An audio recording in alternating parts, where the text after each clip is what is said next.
Assalamualaikum geng, ketemu lagi bersama gue di sini, Novi Alia. Nah kali ini gue bakal ngebahas atau ngebacot apa lagi sih? Kali ini gue bakal ngebahas tentang kasus yang menghebohkan dunia Inggris, negara Inggris geng. Kenapa demikian? Yaitu kisah ini sebenarnya terjadi udah cukup lama nih geng, dimana ada pasangan suami istri yang melakukan pembantaian berantai nih geng, berantai ya, yang dilakukan oleh dua orang. Ini empat geng, dua orang geng. Pasangan suami istri itu bernama Wes dan Rose geng. Bukan si Rose-nya Blackpink geng, yang itu geng. Kalau itu mah idaman para cowok ya kan. Tapi ini bukan idaman para cowok geng, tapi idaman malaikat maut untuk ngejemput nyawanya itu geng.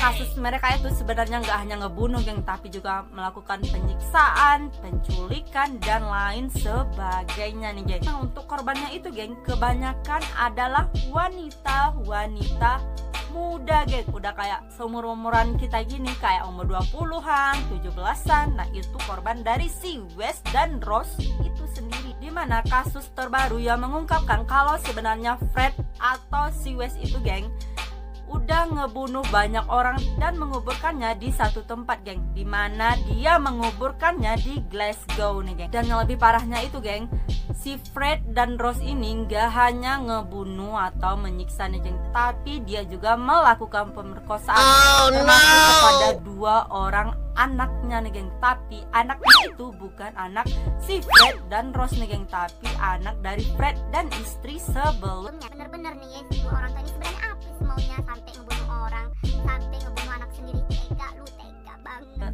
Tapi geng, kan korbannya itu kebanyakan adalah wanita-wanita muda nih geng.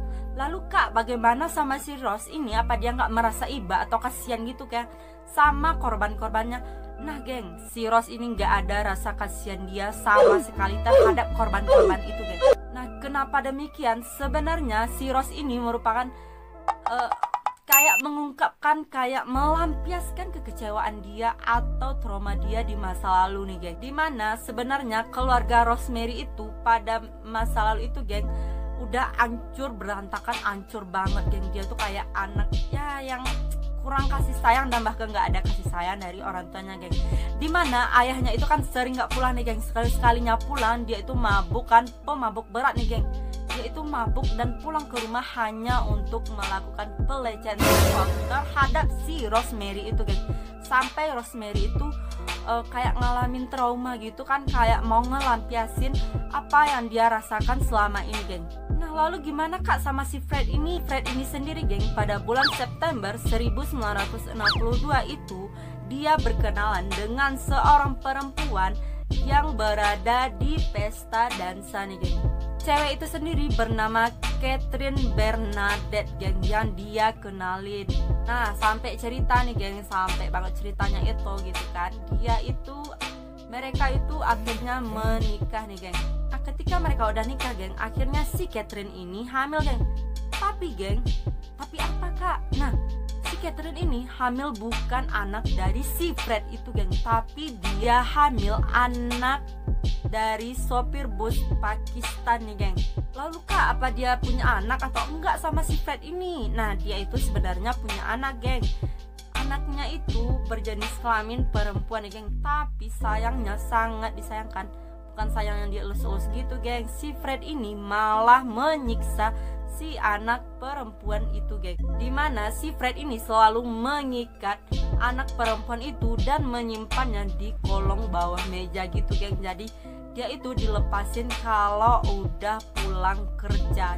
Jadi kalau ketika Fred ini bekerja geng, mereka tuh diikat di kolong meja nih geng. Ini sama aja ya kayak kisahnya The Tarpin Families. Nah bagi kalian yang belum sempat nonton The Tarpin Families, kalian bisa cek channel YouTube gue tentunya geng, jangan ke channel YouTube yang lain. Di sana gue bahas tentang kekejaman yang dilakukan oleh orang tua terhadap anak-anaknya. Nah untuk kisah si Fred ini geng, dari awal sampai dia bisa ngebunuh orang, sampai dia ditangkap itu sangat panjang banget nih geng. Jadi ini bisa menjadi 2 part atau hanya gue ambil poin-poin yang pentingnya aja nih geng.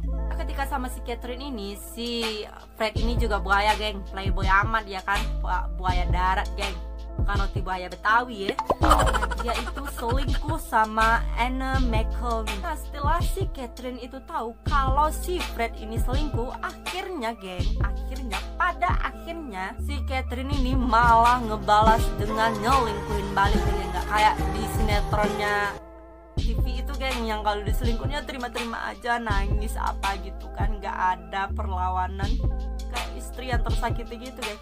Tapi beda sama si Catherine ini, dia itu ngelawan dan malah nyelingkuhin balik, makan tuh. Ketika si Catherine ini juga ketahuan sama si Fred kalau dia itu selingkuh, si Catherine ini langsung memutuskan untuk berpisah atau bercerai dengan si Fred ini. Kenapa? Karena si Catherine ini sering mendapatkan perlakuan kasar dari si Fred itu sendiri, geng. Pada tahun 1967 si Anna McFall itu atau selingkuhan dari si Fred itu, geng, hilang lenyap cus gitu, nggak ada kabar, nggak ada apa gitu kan, dia nggak dikabarkan hilang atau apa, geng, dia lenyap aja gitu, cus gitu, hilang aja gitu, nggak ada jejaknya.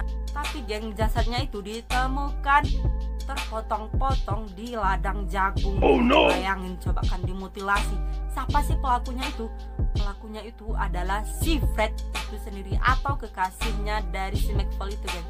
Nah, McFall itu sebenarnya masih muda dan masih berusia 18 tahun.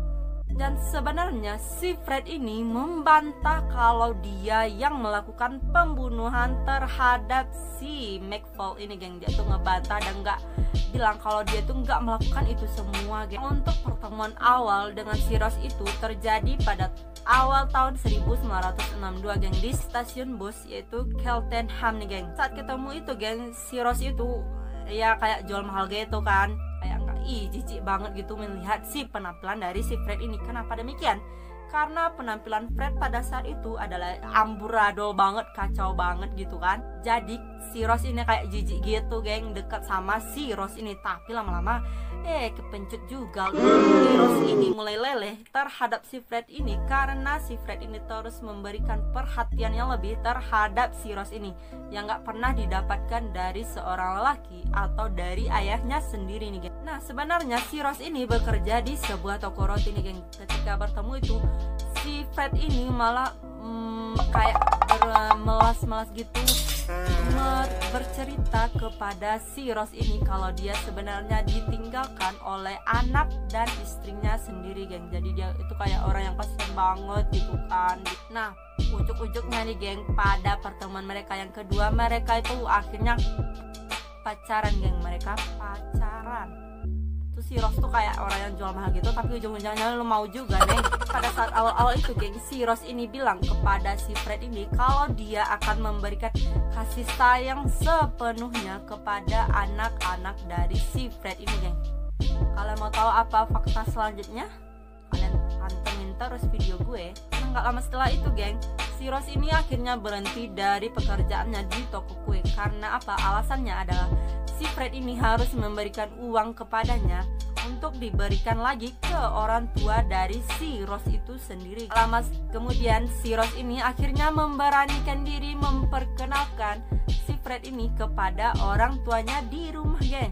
Setelah mereka capek-capek tuh kayak memperkenalkan diri atau apa, datang ke rumah itu, tapi ujung-ujungnya, geng, orang tuanya itu nggak setuju kalau si Ross ini dengan Fred itu menjalin hubungan atau bersatu nih, geng. Tapi, geng, mereka itu kayak pasang yang lagi bucin-bucinnya gitu, geng. Mereka rela melarikan diri dari rumah, kayak kawin lari gitu, geng. Kalau di Indonesia kan namanya kawin lari kan. Nggak lama setelah itu, geng, karena kekukuhan dari cinta mereka berdua itu, geng, akhirnya tuh orang tua juga luluh atau memberi lampu hijau kepada si Fred ini dan Ross ini untuk saling menikah nih, geng. Tapi perjalanan mereka nggak mulus sampai sana, geng. Muncul nih masalah-masalah baru, geng, dimana orang tuanya itu atau orang tua dari si Ross itu nggak setuju kalau si Ross ini tinggal dengan si Fred. Jadi mereka tuh harus tinggal dengan orang tua dari Ross itu, geng. Karena apa? Karena mereka mengetahui kalau si Ross ini dan Fred ini sudah melakukan hubungan prostitusi sebelumnya nih, geng. Jadi nggak mendapatkan izin dari orang tuanya itu untuk tinggal berdua nih. Tapi nggak lama kemudian mereka nggak kehilangan akal lagi, geng, sehingga mereka kabur lagi tuh orang berdua sambil membawa anak-anak dari Fred itu sendiri, geng. Jadi mereka tuh lari ya nggak cuma berdua. Tapi nggak lama mereka itu tinggal, geng, si Ross ini mulai menunjukkan sifat aslinya, dimana dia menunjukkan rasa tidak sukanya terhadap anak-anak dari si Fred itu. Di saat itu juga dia mulai menyiksa, menghardik, melampiaskan kesalahan dia mungkin kali ya geng kepada anak-anak dari si Fred ini geng. Nah dari situlah awal mula kekerasan rumah tangga terjadi antara si Fred dan si Rose ini, sampai ujung-ujungnya mereka ngebunuh, sampai ujung-ujungnya mereka ditangkap nih geng. Dari situ awal mulanya si Fred ini geng melakukan pencurian dan ditangkap oleh pihak polisi nih geng. Di sana si Rose ini keluar sifat aslinya itu geng, mendapatkan perlakuan kekerasan seksual sebelum dia dibunuh oleh